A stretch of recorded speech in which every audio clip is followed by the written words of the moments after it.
Charles Henry Turner was an American zoologist and entomologist who was known for his studies on the behavior of insects, especially bees and ants.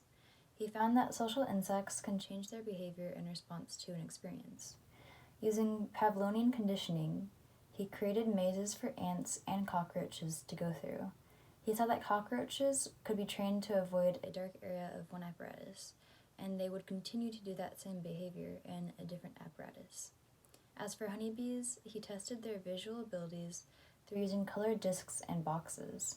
This allowed him to develop procedures to study pattern and color recognitions. Charles Henry Turner was also a well-known teacher and professor at multiple universities, and he worked hard to be able to spread his research around the world. And I believe he got around 70 to 77 papers published about his different research over the years. Hi all, my name is Giselle Salgado, and today I'm going to be talking about the famous psychologist Kenneth B. Clark. When searching him up, I came across this quote, and it goes something like this. I believe order is better than chaos, create better than destruction. I prefer gentleness to blindness, forgiveness to vendetta. Pretty much what I highlighted from this quote was that he was all for racial equality and racial justice towards anybody. And I think that is the most impactful approach to psychology. One of the few contributions that he is best known for was the famous doll experiment. Basically, what this highlighted upon was racial segregation, and it made a really huge impact towards the Brown versus Board of Education. One of the attributes was that he was very influential, obviously towards the Brown versus Board of Education, but not only towards that, towards the race in America, which played an important role in the U.S. Supreme Court system in order to desecrate the nation. One of the strengths that he applied within this research was applied psychology to social justice. And I think that is a very crucial and important role towards psychology and to bettering our future. One of the few ways that he did this was he was actively promoting racial integration, and his focus was on betterment, especially on the psychology of African Americans. I never really touched upon Kenneth B. Clark.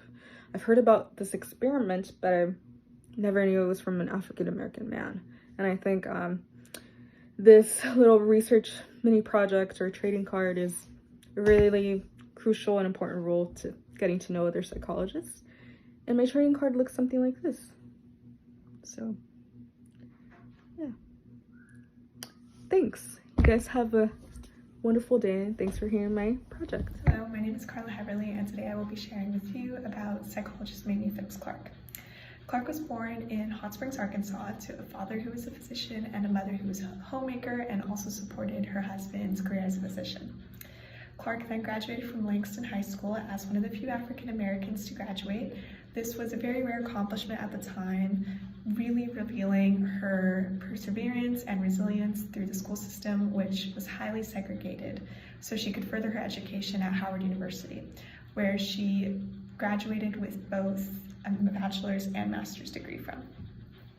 She also met her future husband, Kenneth B. Clark, there. He was a student in the master's psychology program at Howard and influenced Mamie Phipps Clark to change her course of study from math and physics to psychology. Both her and her husband then went to Columbia University and were the first African Americans to graduate from the doctoral psychology program there. And with her education, following her education at Columbia, she conducted a research study known as the doll study. Now, the doll study was a study where she showed children from ages 3 to 7, 4 different dolls, all the same, only with different skin tones. She then asked the children which doll was the good doll, the bad doll, and the doll most like them. Her findings revealed that children, African American children, would often identify the bad doll as also the doll that was most like them. And these results significantly influenced the Brown versus Board of Education court case in showing that segregation in schools does have negative psychological impacts on children. Hi, so I'm going to be talking a little bit about Mary Wayne Calkins. Mary White Calkins was born in 1863 and one of the earliest female psychologists. She attended Harvard to complete coursework for a PhD in psychology, but upon commencement she was not given the degree because of her gender. She didn't let that stop her, and she went on to do research in self-psychology and also published a book on the psychology of dreams. Later on, in 1905, she became the first female American Psychological Association president. Margaret Floyd Washburn was the first woman to earn a doctoral degree in American psychology in 1894.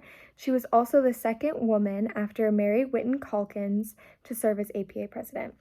Her research interests were animal behavior and the basic psychological processes of sensation and perception.